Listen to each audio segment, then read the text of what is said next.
जय श्री गुरु, हर हर महादेव, जय श्री राम। मैंने कुछ सोशल मीडिया पे मैंने वीडियो देखा। इस समय रामचरितमानस को लेकर के और सनातन पंथ को लेकर के बहुत तरह के लोग हैं जो टिप्पणी टिप्पणी कर रहे हैं।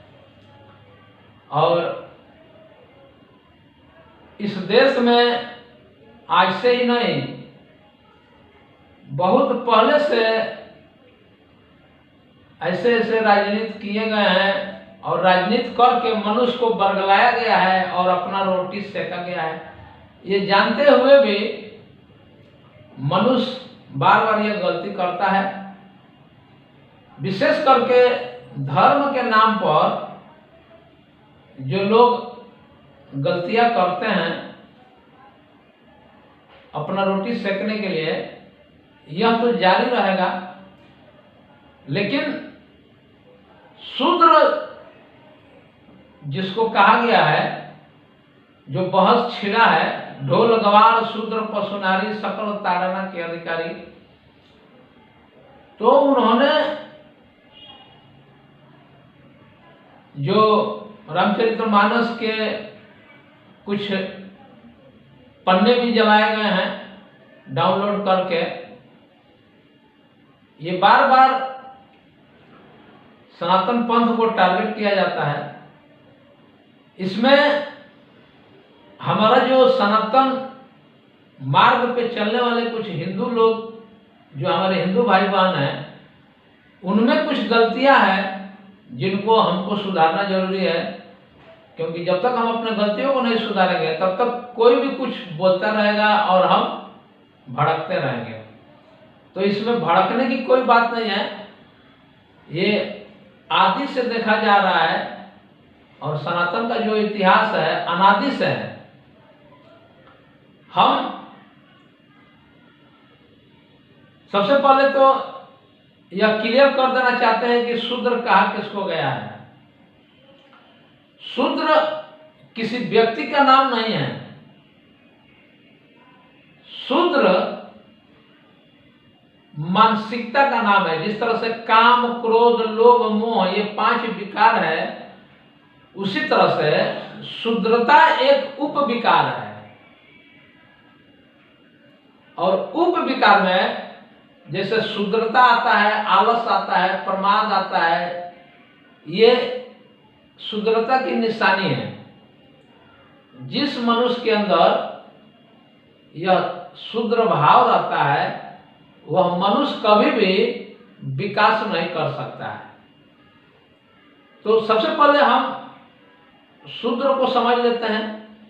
जैसे गंवार के बाद शूद्र। देखिए, गंवार वो होता है जो किसी पहलू को नहीं जानता है, उससे परिचित नहीं है, अपरिचित है किसी भी पहलू को।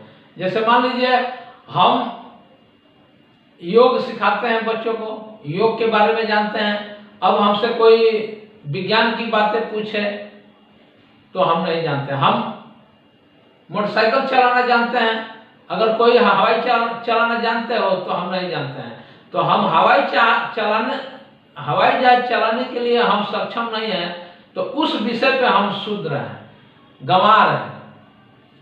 अब कुछ लोग ऐसे होते हैं जो बिना जाने, बिना सोचे, बिना समझे कुछ भी बोल देना ही शूद्रता है।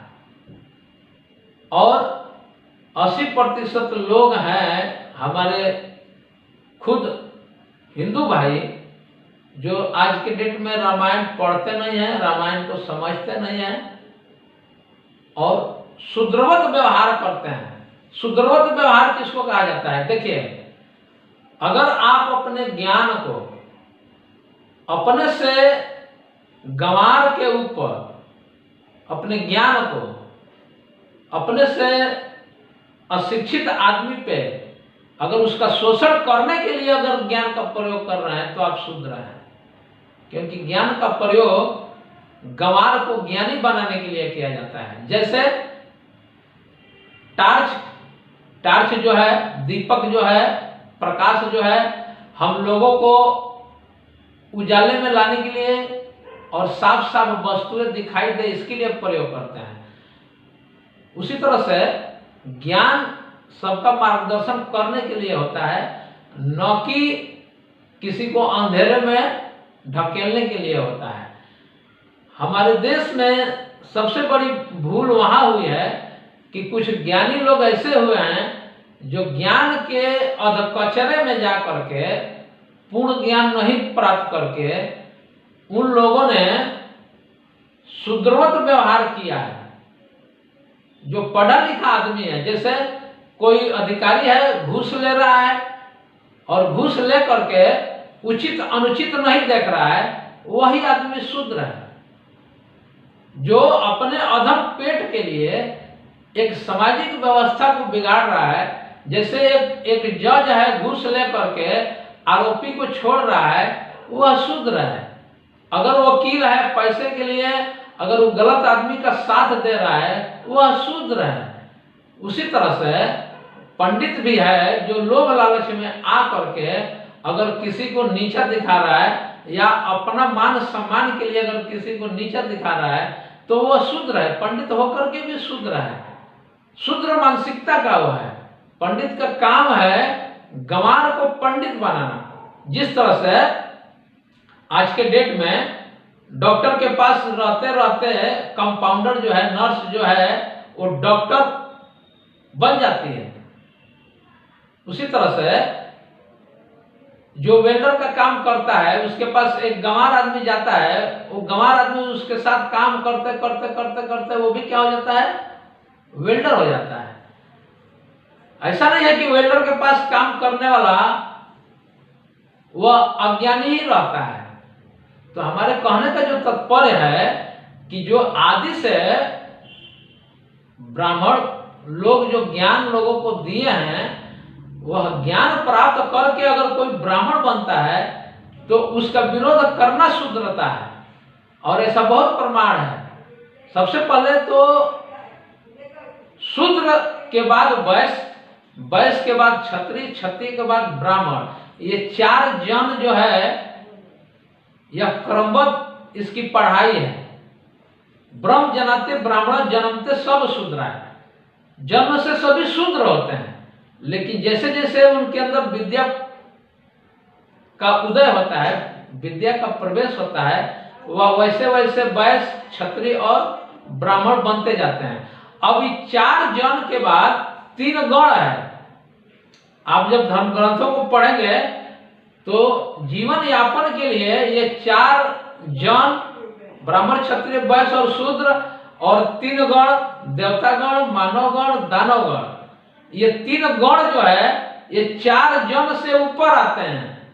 आप जब शिव योग का जब आप अध्ययन करेंगे और जब वेद का जब आप अध्ययन करेंगे तो आपको पता चलेगा कि ये चार जन जो है यह गण से नीचे हैं।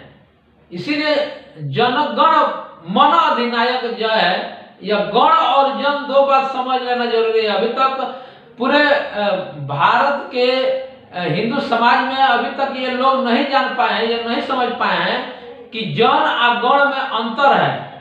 शंकर जी के पास तीन गण रहते थे, मानवगण, देवतागण और दानवगण, और यही अपने ज्ञान से जब वो नीचे उतरने लगे, रुद्राष्टक में आया है, गिरा ज्ञान गोति समीसम गिरिशम करालम महाकाल कालम कृपालम गुणागार संसार पारंगतम। तो जो ज्ञान ऊपरी सतह से उतर करके एकदम निचली सतह पर आ गया है, शूद्रवत हो गया है। शूद्र किसको कहा गया है? जीवों में सबसे छोटा जीव कौन है? छोटा जीव किसको माना गया है? पेड़ पौधों को, लताओं को। जीवों की चार श्रेणी आती है, उसको बोलते हैं स्थावर, दूसरा जंगम, तीसरा अंडा, चौथा पिंडल, अंडा देने वाले और बच्चा पैदा करने वाले। ये चार प्रकार के 84 लाख योनि बताया गया है। और सबसे उसमें शूद्र किसको कहा गया है? पेड़ पौधों को, लताओं को। और मनुष्य भोजन किसका करता है? शूद्र जीव को। इसी तरह से ग्रह नक्षत्रों में भी, जो ग्रह नक्षत्र में भी कुछ शूद्र ग्रह होते हैं, जो शूद्र ग्रह जिनकी अपना आभा मंडल नहीं होता है, जिनका अपना कोई बैलेंस नहीं होता है, वह दूसरे के बैलेंस से, दूसरे के गुरुत्वाकर्षण से वो संचालित होते हैं। उसी तरह से वह आदमी, जिस आदमी के पास अपना विवेक नहीं है, अपना ज्ञान नहीं है, अपना पकड़ नहीं है, दूसरे के कहने पे, दूसरे के उकसाने पर अगर समाज में कुछ उल्टा पुल्टा बोलता है या लोभ लालच में कुछ उल्टा पुल्टा बोलता है, वह आदमी शूद्र है। तो शूद्र ग्रह भी है, शूद्र जीव भी है। उसी तरह से मनुष्यों में भी ये 4 जन आते हैं। ये 4 जन जब ज्ञान प्राप्त करेंगे, जिस तरह से जब ब्राह्मण को वास्तव में ब्रह्म ज्ञान का जब ज्ञान प्राप्त होगा, तो वह अपने को ब्राह्मण नहीं कह सकता है, तब मानव कहेगा। जैसे बुद्ध जी ने कहा, बुद्ध ने कहा कि हम सब मानव हैं, हम ये 4 वर्ण में हम नहीं हैं। उसी तरह से आदि गुरु शंकर भगवान भी बताए हैं, क्योंकि वेद के रचयिता आदि गुरु शंकर भगवान हैं, और शंकर भगवान ने जो मार्गदर्शन दिया है लोगों को, वह समझने वाली बात है। खास करके सनातनी और हिंदू लोगों को यह समझने वाली बात है ना, कि उन्होंने कहा है कि वेद लिखा है भेद में। वेद एक रहस्य है, एक रहस्यमय एक कथा है। वेद लिखा है भेद में, भेद गुरु के माही। कहते हैं कि वह भेद जो है, जब कोई गुरु होगा तो गुरु के पास जाने से वह भेद समझ में आएगा। वेद लिखा है भेद में, भेद गुरु के माही, और जिस भेद में गुरु रहता है, भेदो जानत नाही। कहते हैं कि भेद भी उस गुरु को नहीं जानता है कि गुरु कौन है।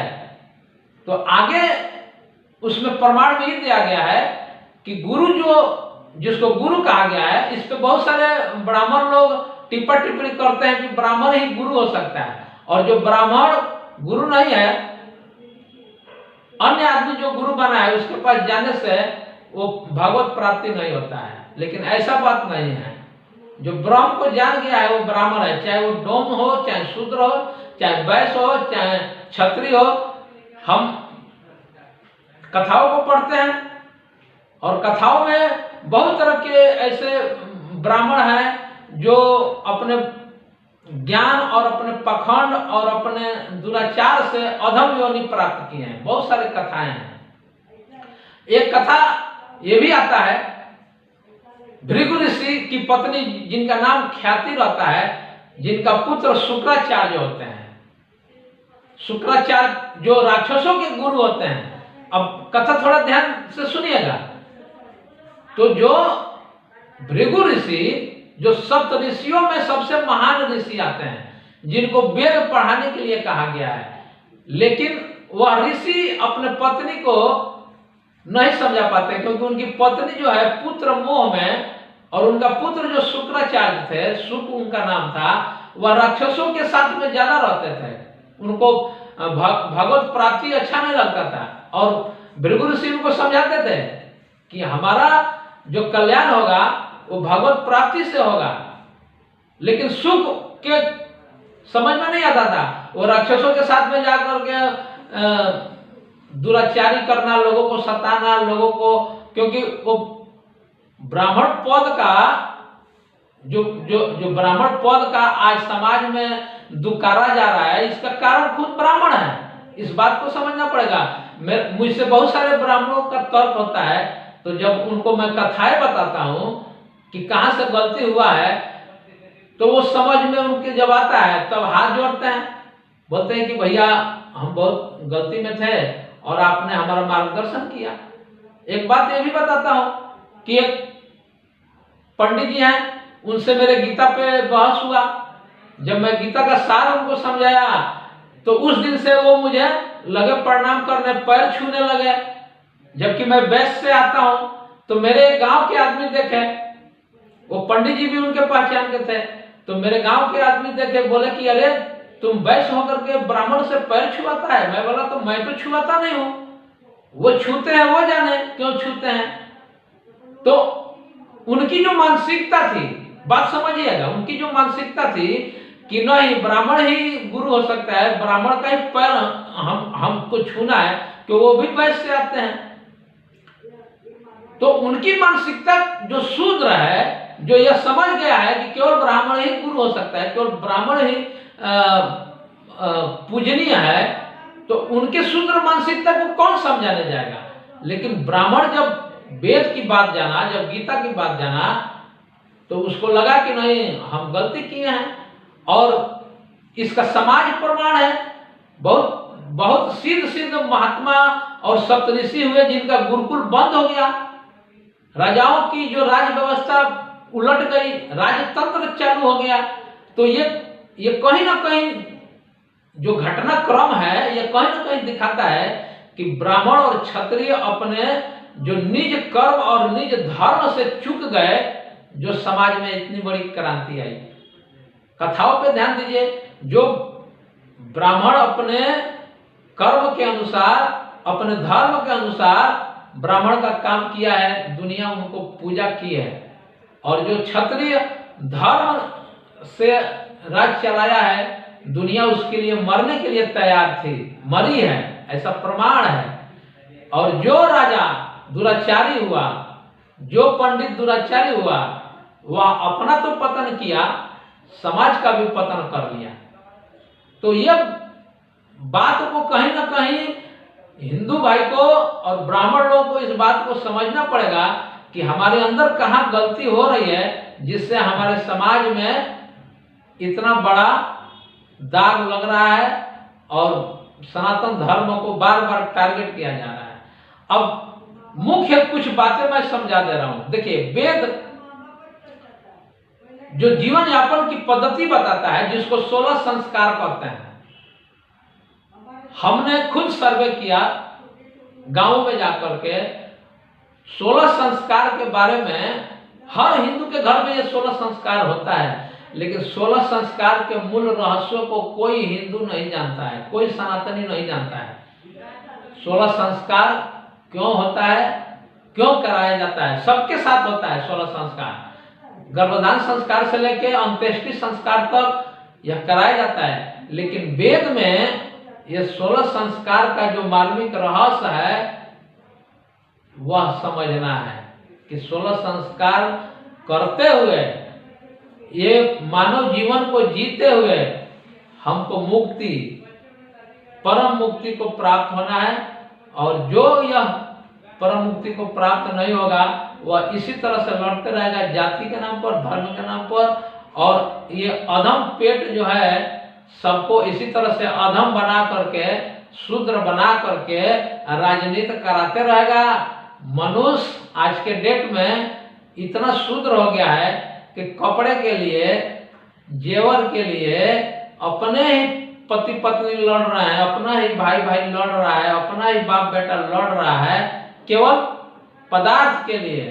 पदार्थ के लिए आज के लोग जो सुबह सुबह उठ करके, जो नशा करने वाला आदमी है, मैंने देखा है कि अभी ठेका खुला नहीं है, शराब का दुकान खुला नहीं है, वह 1 घंटा पहले जाकर के शराब का लाइन में लग गया है, बैठ गया है, सुबह उठते उठते। अब वह उसको आप क्या कहेंगे, शूद्र नहीं कहेंगे। जिसको इस बात का चिंता नहीं है कि हमारा रोजी रोटी कैसे चलेगा, हमारा परिवार कैसे चलेगा, हमारा बच्चे का पढ़ाई लिखाई कैसे होगा, वह सुबह उठते ही दारू के लिए जाकर के लाइन में लगा करके अपना जीवन बर्बाद कर रहा है, अपना धन बेच दिया है। ऐसे लाखों लोग हैं हमारे पास प्रमाण के साथ। जो आदमी को यह पता नहीं है कि हमारा जीवन किस तरह से मंगल होगा, किस तरह से सुखमय होगा, किस तरह से आनंदमय होगा, और उसका वो कार्य भी नहीं कर रहा है, इसीलिए उसको शूद्र के श्रेणी में रखा गया है। और ये 4 जन और 3 गण की बात जब तक हम नहीं समझेंगे, तब तक इसी तरह से आदि से झगड़ा होते रहा है और आगे तक भी होते रहेगा। जो इसको समझेगा वही इस भावजाल से पहले मुक्त होगा। जय श्री गुरु, जय श्री राम, हर हर महादेव।